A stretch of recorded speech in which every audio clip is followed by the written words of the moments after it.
Ölkəmizdə hal-hazırda 500-dən yaxın sənədsiz evlər mövcuddur ki, bu evlərdən 100 mini regionlarda, 400 min isə Abşeronda, Bakıda və Bakı ətrafı qəsəbə kəndlərdədir.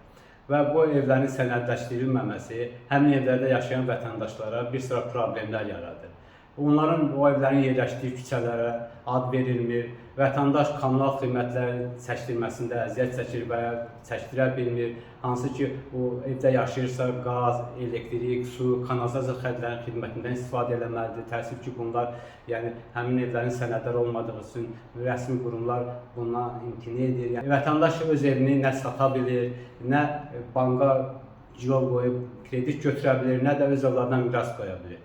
Səbəbi isə rəsmi qurumlar belə izah edir ki, həmin evlər təyinatı olmayan torpaqlarda tikilir. Burada sual yaranır. Vətəndaş həmin evləri öz başına mı tikildi və həmin torpağı gedib zəbt edir? Təbii ki, yox. Bu torpağı da ona hansısa dövlət idarəsi və yaxud hansısa bir məmur tərəfindən satılıb və ona icazə verilibdir. Və həmin məmur öz başlanğıcı və məmur göz yummasının nəticəsində də sadə vətəndaş indi bu əziyyətləri çəkir.